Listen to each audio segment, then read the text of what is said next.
اونٹ جس کی آوازیں یوحاوا نے سنی تھی وہ جرید بن مسیب کا تھا جو باہر کہیں بیٹھا تھا۔ جریر یوحاوا کو غار میں لے گیا۔ جریر دراز قد، گٹھے ہوئے جسم اور دلکش چہرے مہرے والا جوان تھا۔ اس نے غار میں لے جا کر یوحاوا کو پانی پلایا اور ایک تھیلی اس کے آگے رکھ دی جس میں کھجوریں تھیں۔ جرید نے کہا، خاموشی سے بیٹھی رہو، آندھی کا زور ٹوٹ رہا ہے، میں تمہیں گھر پہنچا دوں گا۔ ذرا خاموش رہ کر اس نے یوحاوا سے پوچھا، تم نے یہ کیوں کہا تھا کہ میں تمہیں ناراض نہیں کروں گی؟ یوحاوا نے کہا، تم مجھے گھر پہنچانے کا معاوضہ لوگے، میں اور کیا معاوضہ دے سکتی ہوں؟ جرید نے کہا، میں کوئی معاوضہ نہیں لوں گا، میں ان میں سے نہیں ہوں۔ اگر میں نے تمہیں کسی سے لڑ کر چھینا ہوتا تو تم میرا انعام ہوتی، مگر تم نے مجھ سے رحم مانگا ہے، رحم کرنے کا معاوضہ کون لیتا ہے؟ یوحاوا اس کے منہ کی طرف دیکھتی رہی۔ جرید بن مسیب لیٹ گیا۔ یوحاوا نے اس کے ساتھ کچھ باتیں کی۔ تھوڑی دیر کے بعد اسے یقین ہو گیا کہ جرید کی نیت میں خرابی نہیں، وہ تو اس کے ساتھ کھل کر بات بھی نہیں کرتا تھا۔ یوحاوا پریشان ہو گئی۔ اس نے پوچھا، جرید، کیا میں خوبصورت نہیں ہوں؟ کیا تم مجھے پسند نہیں کرتے؟ جرید نے قہقہہ لگایا مگر بولا کچھ بھی نہیں۔ یوحاوا نے پوچھا، تم کیوں ہنسے ہو؟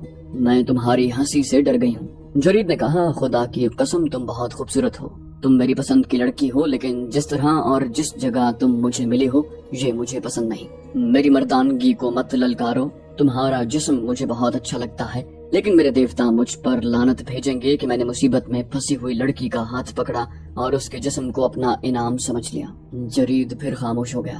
یوحاوا کے دل سے خوف نکلتا چلا گیا اور جرید اسے بڑا ہی خوبصورت نظر آنے لگا۔ یوحاوا نے کعب بن اسد کے گھر میں سب کو یہ کہانی سناتے ہوئے کہا، میں نے جرید کو مکہ میں کئی بار دیکھا تھا، لیکن میں نے کبھی اس کی طرف کوئی توجہ نہیں دی تھی۔ اپنے قبیلے میں اسے کوئی رتبہ یا اونچی حیثیت حاصل نہیں تھی، مگر اس روز غار میں اس کے پاس تنہا اور بے بس بیٹھ کر مجھے محسوس ہونے لگا کہ یہ تو اونچی حیثیت والے لوگوں سے بھی اونچا ہے۔ آندھی کا زور ٹوٹا تو سورج ڈوب رہا تھا۔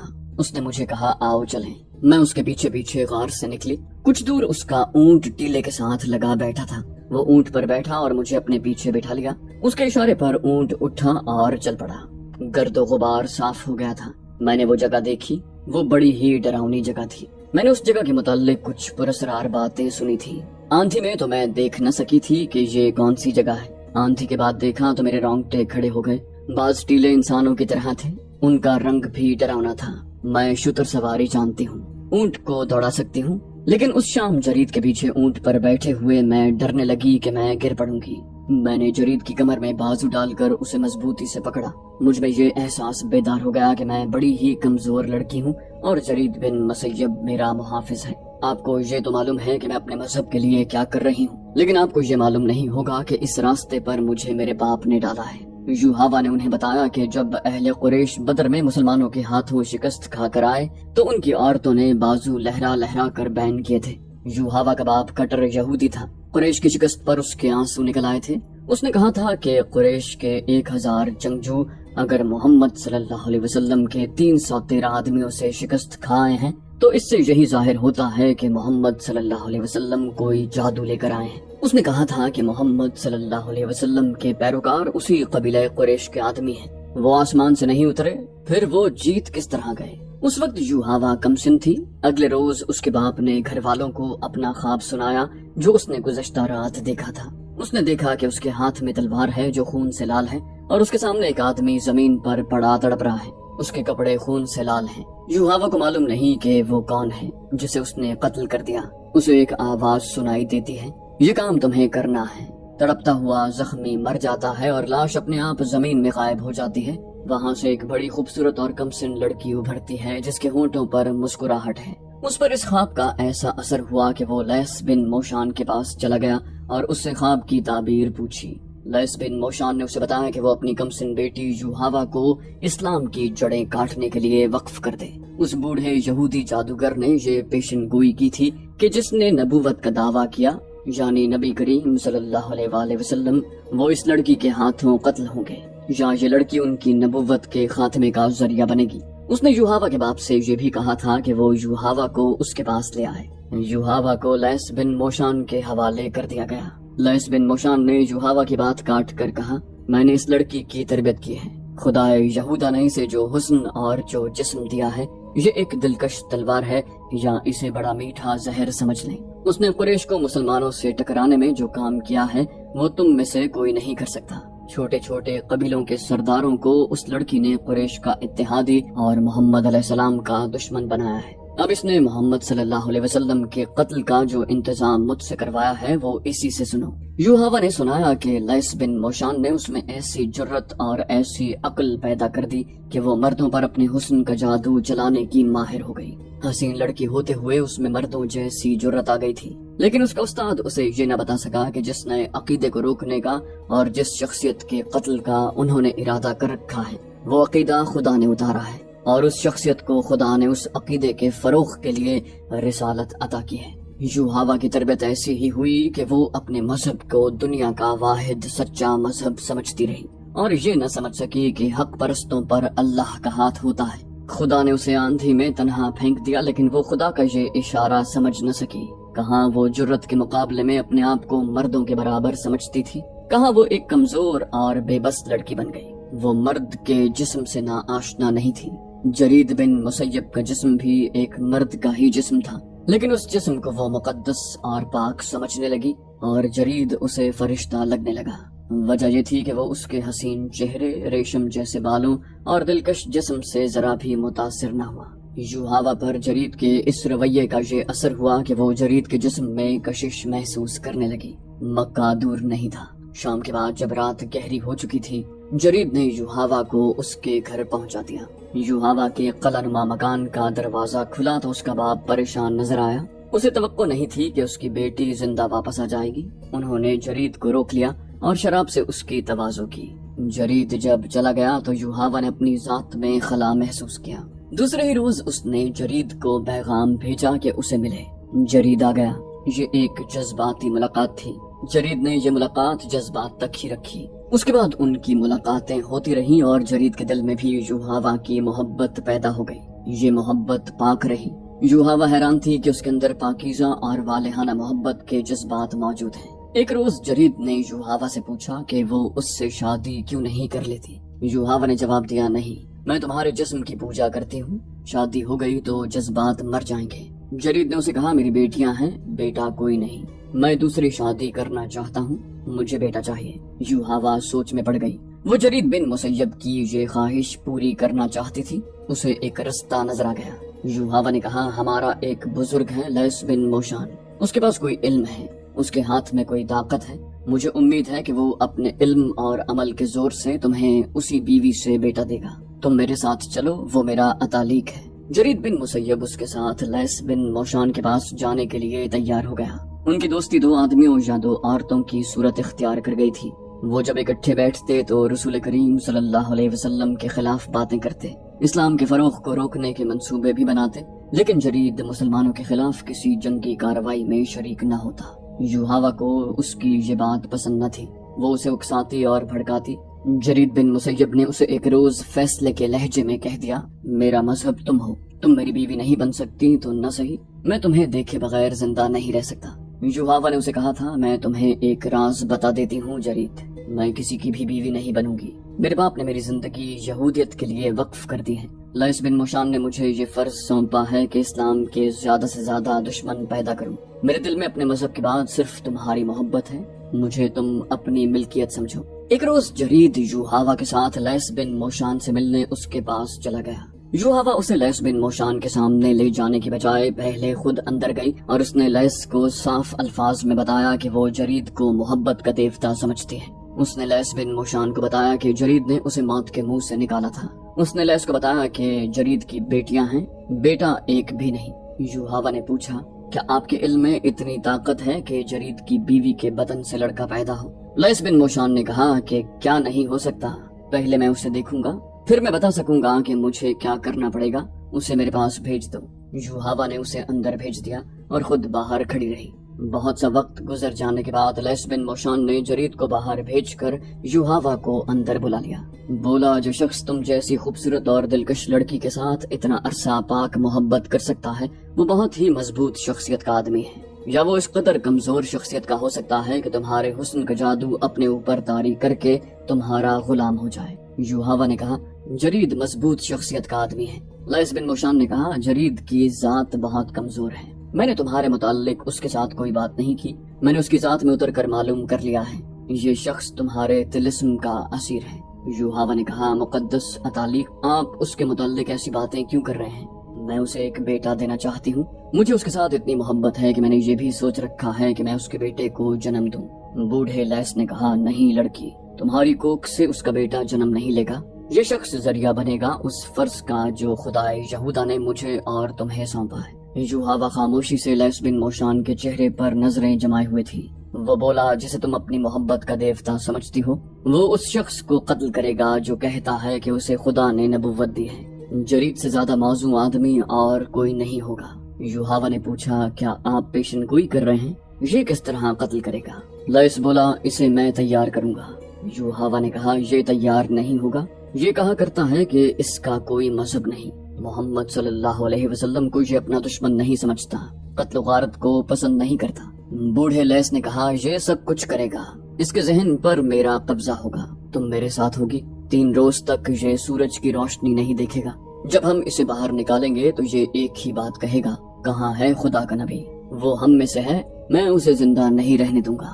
یوحاوا نے رندھائی ہوئی آواز میں التجا کی، مقدس باپ، جرید مارا جائے گا، یہ واحد شخص ہے۔ لیس بن موشان نے اس کی بات کاٹی، خدائے یہودا سے بڑھ کر محبت کے لائق کوئی نہیں، تمہیں یہ قربانی دینی ہوگی۔ جرید اب مکہ واپس نہیں جائے گا۔ پھر یوحاوا بھی مکہ واپس نہ گئی، جرید بن مسیب بھی نہ گیا۔ بوڑھے لیس نے دونوں کو 3 دن اور 3 راتیں ایک کمرے میں بند رکھا۔ جرید کو اپنے سامنے بٹھا کر اس کی آنکھوں میں آنکھیں ڈال دی، پھر اسے کچھ پلایا اور زیر لب کچھ بڑبڑانے لگا۔ اس نے یوحاوا کو نیم برہنہ کر کے اس کے ساتھ بٹھا دیا۔ لیس یوحاوا کو جو کہتا رہا وہ کرتی رہی۔ لیس نے کہا، یہ ضروری نہیں ہے کہ میں تم سب کو یہ بھی بتاؤں کہ میں نے جرید کے ذہن اور اس کی سوچوں کو کس طرح اپنے قبضے میں لیا ہے۔ میں اسے ساتھ لایا ہوں، تم اسے خود دیکھ لو۔ لیس بن موشان نے یوحاوا کو اشارہ کیا۔ یوحاوا باہر چلی گئی اور جرید بن مسیب کو اپنے ساتھ لے آئی۔ جرید نے اندر آ کر سب کو باری باری دیکھا۔ جرید نے کہا، وہ یہاں نہیں ہے، میں اسے پہچانتا ہوں، وہ ہم میں سے ہے، وہ یہاں نہیں۔ بوڑھے لیس نے کہا، ذرا صبر کرو جرید، ہم تمہیں اس تک پہنچائیں گے۔ کل جرید بیٹھ جاؤ۔ جرید یوحاوا کے ساتھ لگ کر بیٹھ گیا اور بازو اس کی کمر میں ڈال کر اسے اپنے اور قریب کر لیا۔ اگلی صبح جب مدینہ میں لوگ فتح کی خوشیاں منا رہے تھے تو کعب بن اسد کے گھر رسول اکرم صلی اللہ علیہ وسلم اور اسلام کے خلاف بڑی ہی خطرناک سازش تیار ہو چکی تھی۔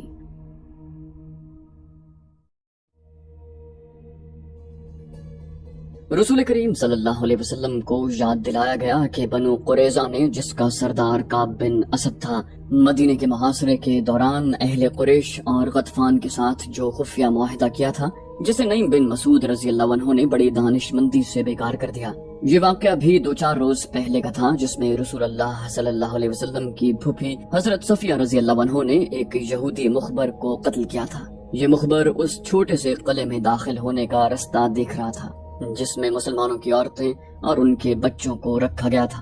اس یہودی نے ایک عورت کو اپنے مقابلے میں دیکھ کر بڑے روب اور گھمنڈ سے کہا تھا کہ وہ یہودی ہے اور مخبری کے لیے آیا ہے۔ حضرت صفیہ رضی اللہ عنہا نے اس کی تلوار کا مقابلہ ڈنڈے سے کیا اور اسے ہلاک کر دیا۔ کسی صحابی نے للکار کر کہا، خدا کی قسم، ان یہودیوں پر اعتبار کرنا اور ان کی بدعہدی پر انہیں بخش دینا ایسا ہی ہے جیسے اپنا خنجر اپنے ہی دل میں اتار لیا جائے۔ عبداللہ بن محمد بن اسما اور نافع حضرت ابن عمر رضی اللہ عنہ کے حوالے سے روایت کرتے ہیں کہ معرکہ خندق کے خاتمے پر رسول اکرم صلی اللہ علیہ وسلم نے فرمایا، تم میں ہر کوئی نماز عصر بنو قریظہ کے پاس پہنچ کر پڑھے۔ ایک اور حدیث میں ہے جس کے راوی حضرت انس رضی اللہ عنہ ہیں، انہوں نے کہا تھا، میں اب تک لشکر جبریل کا گرد و غبار بنو غنم میں اڑتے ہوئے دیکھ رہا ہوں۔ یہ اس وقت کی بات ہے جب رسول کریم صلی اللہ علیہ وسلم بنو قریظہ کو بدعہدی اور دھوکہ دہی کی سزا دینے گئے تھے۔ تمام مورخین نے لکھا ہے کہ رسول کریم صلی اللہ علیہ وسلم کے حکم سے مسلمانوں نے چڑھائی کر دی اور بنو قریظہ کی قلعہ بند بستی کو محاصرے میں لے لیا۔ احادیث کے مطابق سعد بن معاذ کو بنو قریظہ کے سرداروں کے پاس اس پیغام کے ساتھ بھیجا گیا کہ وہ اپنی بدعہدی کی سزا خود تجویز کریں۔ سعد بن معاذ رضی اللہ عنہ زخمی تھے۔ خندق کی لڑائی میں انہیں قبیلہ قریش کے ایک آدمی حبان بن عرفہ کی برچھی لگی تھی۔ لیس بن موشان، یوحاوا اور یہودیوں کے 3-4 سرکردہ آدمی ابھی تک کعب بن اسد کے پاس بیٹھے ہوئے تھے۔ جرید بن مسیب بھی وہیں تھا۔ انہوں نے اپنی سازش کا وقت رات کا مقرر کیا، لیکن ایک یہودی دوڑتا ہوا اندر آیا۔ اس نے گھبراہٹ سے کانپتی ہوئی آواز میں کہا، مسلمان آ رہے ہیں، صاف نظر آتا ہے کہ وہ دوست بن کر نہیں آ رہے، گرد بتا رہی ہے کہ وہ چڑھائی کر کے آ رہے ہیں، گرد دائیں بائیں پھیل رہی ہے، دیکھو، اٹھو اور دیکھو۔ کعب بن اسد دوڑتا ہوا باہر نکلا اور قلعے کے برج میں چلا گیا۔ وہاں سے دوڑتا اترا اور لیس بن موشان کے پاس پہنچا۔ کعب بن اسد نے کانپتی ہوئی آواز میں کہا، مقدس موشان، کیا آپ کا جادو ان برچھیوں اور تلواروں کو توڑ سکتا ہے جو ہمیں قتل کرنے آ رہے ہیں؟ بوڑھے لیس بن موشان نے کہا، روک سکتا ہے، اگر محمد صلی اللہ علیہ وسلم کا جادو زیادہ تیز ہوا تو میں مجبور ہوں گا۔ تم اوپر جا کر کیا دیکھ آئے ہو؟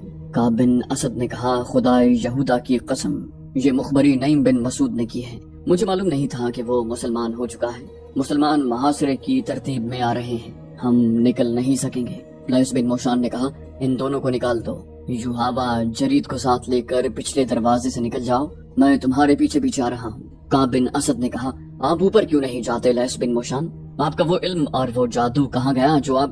بوڑھے لیس نے کہا، تم اس راز کو نہیں سمجھ سکتے، موسیٰ نے فرعون کو ایک دن میں ختم نہیں کر دیا تھا، یہ عصا جو تم میرے ہاتھ میں دیکھ رہے ہو وہی ہے جو موسیٰ نے دریا میں مارا تھا تو پانی نے انہیں رستہ دے دیا تھا۔ یہ عصا کا کرشمہ تھا کہ فرعون کا لشکر اور وہ خود دریا میں ڈوب کر فنا ہو گیا تھا۔ جس طرح موسیٰ اپنے قبیلے کو مصر سے نکال لائے تھے اسی طرح میں تمہیں یہاں سے نکال لوں گا۔ یوحابا اور جرید بن مسیب پچھلے دروازے سے نکل گئے اور لیس بن موشان بھی نکل پڑا۔ مسلمان جب بنو قریظہ کی بستی کے قریب آئے تو عورتوں اور بچوں میں ہڑبونگ بپا ہو گئی اور بھگدڑ مچ گئی۔ عورتیں اور بچے اپنے گھروں کو بھاگے جا رہے تھے، کوئی آدمی مقابلے کے لیے باہر نہ آیا۔ جو مسلمان ٹیکریوں کی طرف سے محاصرے کے لیے آگے بڑھ رہے تھے انہیں 2 آدمی اور 1 عورت نظر آئی، تینوں بھاگے جا رہے تھے۔ آدمی جو بوڑھا تھا اور عورت اپنے ساتھی کو گھسیٹ رہی تھی، وہ پیچھے کو مڑ مڑ کر دیکھتا اور آگے نہیں چلتا تھا۔ وہ لیس بن موشان، جرید اور یوحابا تھے۔ لیس نے جرید کے ذہن پر قبضہ کر کے اسے رسول کریم صلی اللہ علیہ وسلم کے قتل پر آمادہ کر لیا تھا، لیکن اب جرید اس کے لیے مصیبت بن گیا تھا۔ وہ اس عمل کے زیر اثر تھا جسے آج ہپنوٹزم کہتے ہیں۔ یوحابا اپنی محبت کی خاطر اسے اپنے ساتھ لے جا رہی تھی۔ اسے یہی ایک خطرہ نظر آ رہا تھا کہ جرید مسلمانوں کے ہاتھوں مارا جائے گا، اور لیس جرید کو اس لیے اپنے ساتھ لے جانے کی کوشش میں تھا کہ اسے کسی اور موقع پر رسول اللہ صلی اللہ علیہ وسلم کے قتل کے لیے استعمال کرے۔ لیکن جرید لیس کے عمل تنویم کے زیر اثر بار بار کہتا، کہاں ہے وہ جو اپنے آپ کو خدا کا نبی کہتا ہے؟ وہ ہم میں سے ہے، وہ میرے ہاتھوں قتل ہوگا، مجھے چھوڑ دو، مجھے مدینہ جانے دو۔ ایک مسلمان نے ٹیکری پر کھڑے ہو کر انہیں للکارا اور رکنے کو کہا۔ لیس اور یوحابا نے پیچھے دیکھا اور وہ جرید کو اکیلا چھوڑ کر بھاگ گئے۔ جرید نے تلوار نکال لی، کہاں ہے محمد؟ جرید نے تلوار لہرا کر ٹیکری کی طرف آتے ہوئے کہا، وہ ہم میں سے ہے، میں اسے پہچانتا ہوں، میں اسے قتل کروں گا جس نے نبوت کا دعویٰ کیا ہے، یوحابا میری ہے۔ وہ للکارتا آ رہا تھا، یوحابا حبل اور عزا سے زیادہ مقدس ہے، سامنے لاؤ اپنے نبی کو۔ کون مسلمان اپنے اللہ کے رسول صلی اللہ علیہ وسلم کی اتنی توہین برداشت کرتا؟ جس مسلمان نے ان تینوں کو للکارا تھا اس نے کمان میں تیر ڈالا اور دوسرے لمحے یہ تیر جرید بن مسیب کی دائیں آنکھ میں اتر کر کھوپڑی کے دور اندر پہنچ چکا تھا۔ جرید کے ایک ہاتھ میں تلوار تھی، اس کا دوسرا ہاتھ دائیں آنکھ پر چلا گیا اور اس نے تیر کو پکڑ لیا۔ وہ رک گیا، اس کا جسم ڈولا، پھر اس کے گھٹنے زمین سے جا لگے۔ اس کا وہ ہاتھ جس میں تلوار تھی اس طرح زمین سے لگا کہ تلوار کی نوک اوپر کو تھی۔ جرید بڑی زور سے آگے کو گرا، تلوار کی نوک اس کی شہرگ میں اتر گئی، وہ ذرا سا تڑپا اور ہمیشہ کے لیے بے حس و حرکت ہو گیا۔